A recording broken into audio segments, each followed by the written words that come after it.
बिस्मिल्लाहिर्रहमानिर्रहीम। News to you के साथ हाज़िर हूँ। प्रोग्राम है vision with Raja Atif Zulfiqar. Noon league के अंदर रात मैंने जो बात की वो तहरीक इंसाफ के हवाले से बात की। अब नून लीग के अंदर जो है वो क्या चल रहा है ये भी मैं आपको बताना बहुत ज़रूरी है। इस वजह से ज़रूरी है कि नून लीग खुद को ये समझ बैठी है कि वो हुक्मरान जमात बन चुकी है इंतखाब से पहले ही। वो तो अपने आप को हुकूमत में समझते हैं।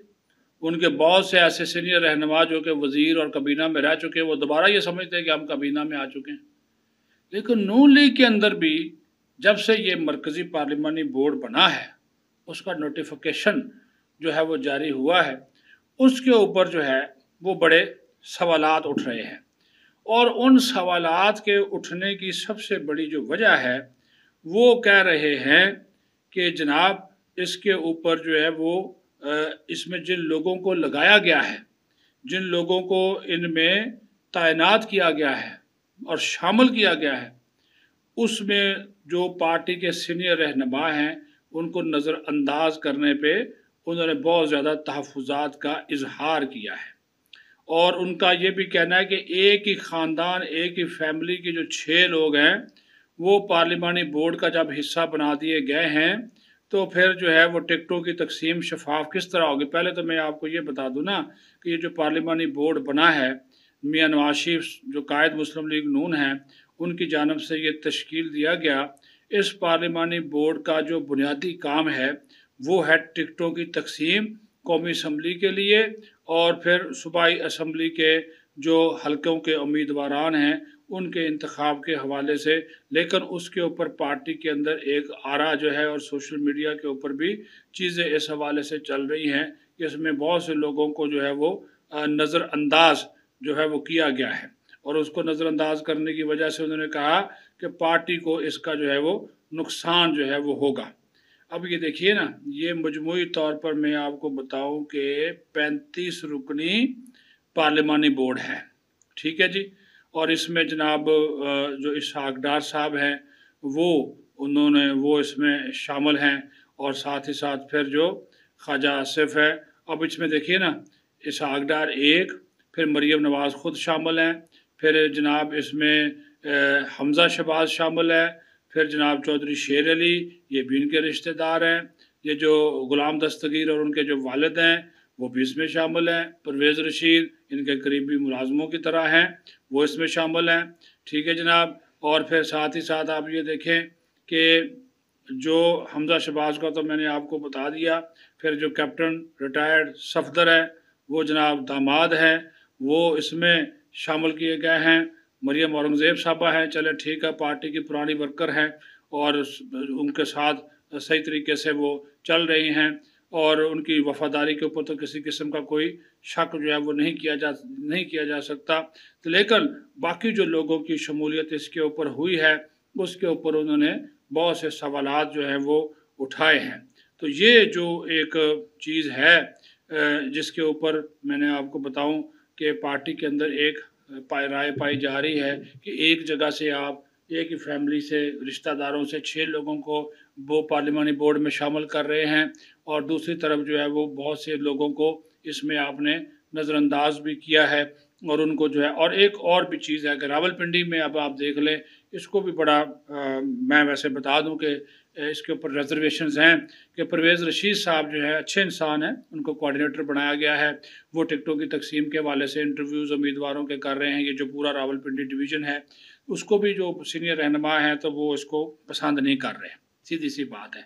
तो वो कह रहे हैं गूगल वो परवेज़ रशीद साहब ने कभी इलेक्शन तो लड़ा नहीं, तो वो इसको पसंद नहीं कर रहे। तो वो उनका एक है कि भाई ये बंदा अगर टिकटों की तकसीम करेगा, ये हमारी रिकमेंडेशन करेगा, क्योंकि जो उनका जो कोऑर्डिनेटर हैं परवेज़ रशीद साहब, उन्होंने इंटरव्यू करके अपनी नॉमिनेशन आगे मियां नवाज शरीफ को भेजनी है। फिर मियां नवाज शरीफ ने जो है वो उनकी रिकमेंडेशन के ऊपर जो है वो फैसला करना है। तो उसको भी जो यहाँ के लोग हैं वो कह रहे हैं कि जनाब जिस बंदे ने खुद इलेक्शन नहीं लड़ा उसको आप कोऑर्डिनेटर बना देंगे। और फिर उसमें हनीफ अब्बासी का एक अपना किरदार है, मलिक इब्रार हैं, जो दूसरे जो लोग हैं जो पिंडी डिवीज़न के हैं, पिंडी सिटी के, उनके बेस के ऊपर जो है वो रिजर्वेशन जो है वो मौजूद है। अब आ जाएं इलेक्शन के हवाले से कि नून लीग के अंदर एक राय ये पाई जा रही है, क्योंकि अभी ये एक नई थ्योरी क्रिएट करना शुरू कर दी गई है। ये उसके अंदर नून लीग के अंदर भी एक थ्योरी जो है वो भी दो रुखी है।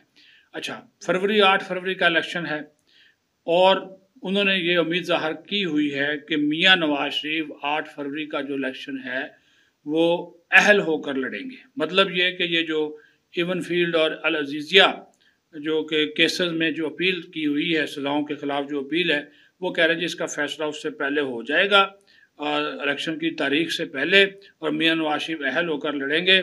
और मियां नवाज शरीफ ये चाहते हैं कि मुझे 2/3 अक्सरियत दी जाए। अब जो 2/3 अक्सरियत आप ज़मीनी हक़ाइक़ देख लें वो नज़र नहीं आती। सीधी सी बात, मियाँ साहब 2/3 मांग रहे हैं। पिछले दिन राजा साहब ने भी इसके ऊपर बात की थी, मैं उसको आगे थोड़ा सा अपडेट कर रहा हूँ आपको, क्योंकि देखें ना, चीज़ें बदलती रहती हैं, चलती रहती हैं, इन्फॉर्मेशन आती रहती है, वो हम आपके साथ शेयर कर लेते हैं। जो राजा साहब ने बात की वो बात बिल्कुल हकीकत पर मबनी है कि मियाँ साहब कहते हैं जी अगर 2/3 नहीं मिलेगी तो फिर मेरे लिए भी हुकूमत करना कोई इतना ज़्यादा आसान नहीं होगा, मेरे हाथ भी और मेरी गर्दन भी किसी के हाथ में होगी। मखलूत हुकूमत ऐसी होती है, वो फिर मुहताज होते हैं जी, इधर 4 इधर से पकड़े, 4 उधर से पकड़े, 2 इधर से लिए, 2 आज़ाद। और ये बात भी हम अपने इसी प्लेटफॉर्म से, न्यूज़ टू यू के प्लेटफॉर्म से आपको बता चुके हैं, फिर उसके ऊपर अदा कर देते हैं कि जो नज़र आ रहा है बातिल नज़र में कि सबसे ज़्यादा जो अहम लोग होंगे इन आम इंतखाबात में, अगर वो 8 फरवरी को होते हैं तो आज़ाद उम्मीदवार होंगे, सूबाई असम्बलियों में भी और कौमी असम्बली में भी। ये आज़ाद उम्मीदवार, और आज़ाद उम्मीदवार फिर किसकी झोली में जाकर गिरते हैं, ये बड़ा एक इम्पॉर्टेंट पहलू होगा।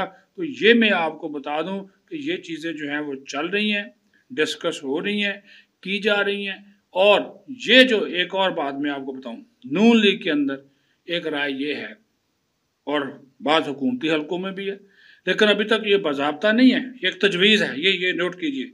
वो ये कह रहे हैं कि भाई इकानमी ठीक नहीं है और ठीक होती नज़र में नहीं आ रही। फिर ये इमरान खान वाला, इसका ज़ोर अभी नहीं टूट रहा, तो इलेक्शन जो है वो अगस्त सितंबर में करवाए जाएं, 2024 में वो करवाए जाएं। अब पॉलिटिकल फोर्सेस जो हैं, जो सही वाली हैं, जो पीपल्स पार्टी है, कौम परस्त जमातें हैं, खुद हमारी जो अदलिया है, आला अदलिया, वो इस चीज़ को कैसे, वो तो पहले ही वो बर्दाश्त नहीं करने वाले। वो पहले ही जस्टिस मंसूर अली शाह का जो एक इख्तलाफी नोट आया था वो आपने देखा, उसमें उन्होंने कहा कि वायलेशन तो आप कर चुके हैं, 90 दिन का एक वक्त था, आईनी वक्त था, आपने उसके ऊपर इलेक्शन करवाने हैं। तो वायलेशन तो सदर ने भी की, वायलेशन इलेक्शन कमीशन ने भी की, वायलेशन 2 सूबों ने भी की, वफाकी हुकूमत ने तो की। अच्छा, अब जो एक चीज़ ने इन अफवाहों को कि इलेक्शन 8 फरवरी को नहीं होंगे तकवीयत दी एक चीज़ ने, वो चीज़ आज ही हुई। आज पार्लियामेंट हाउस में निगरान वफाकी वज़ीर बराए इत्तलात व नशरियात जनाब मुर्तज़ा सोलंकी साहब ने, जो कि वज़ीर इंचार्ज बराए पार्लिमानी अमूर भी हैं, उन्होंने एक बात एक सवाल के जवाब में कही, वो इम्पोर्टेंट है, उसके ऊपर गौर कीजिए। वो कहते हैं जी अगर आइन में ये दर्ज है कि 90 रोज़ में इंतखाबात करवाने हैं, तो उसी आइन में ये भी दर्ज है कि आर्टिकल 254 मौजूद है। अब अच्छा, ये यहाँ पे वो तो अपनी बात कर गए। अब बहुत से मेरे जैसे जो लोग हैं वो कहते हैं भैया आर्टिकल 254 क्या है? आर्टिकल 254 ये है कि अगर एक ऐसा काम जो कि आप करना चाहते हैं विद इन टाइम और नहीं हो पाता, ठीक है जी, लेकिन आपकी नीयत अच्छी है, हैं कि आपकी नीयत अच्छी है कि आपने 90 दिन में करना है लेकिन नहीं कर पाते, नीयत अच्छी है, तो जनाब वो काम जो 90 दिन में नहीं कर सके तो फिर आप उसको वो कंडोन कर सकते हैं, यानी कि आपको वो नीयत का है कि गुडविल, कि जनाब आपकी नीयत अच्छी है, मिजाज अच्छा है कि जो एक ऐसा काम जो कि तयशुदा वक्त में नहीं होता, तो आर्टिकल 254 कहता है कि जनाब आप उसका ऊपर कंडोन कर सकते हैं, यानी कि आप उसमें ताख़ीर कर सकते हैं, क्योंकि आपकी नीयत अच्छी थी, हालात ऐसे पैदा हो गए कि नहीं हो सका, लेकिन आप चाहते थे कि 90 दिन में हो, नहीं हुए, लेकिन नीयत अच्छी थी। नीयतों का हाल तो अल्लाह ताला जानता है। اس نے اور ابہام جو ہے وہ کریٹ کیا ہے، اور آج کے دن جو ہے ان افواہوں کو مزید جو ہے تقویت ملی۔ اللہ کرے 8 فروری 2024 کو الیکشن ہو جائیں، اور جس کو بھی عوام ووٹ دیتے ہیں وہ حکومت میں آئے، قوم کی خدمت کرے، عوام کی خدمت کرے، ملک کو سنبھالے، کیونکہ الیکشن اور جمہوری پروسیس اس پاکستان کے استحکام کے لیے، معاشی استحکام کے لیے اور سیاسی استحکام کے لیے بہت ضروری ہے۔ اپنا خیال رکھیں۔ پاکستان زندہ باد۔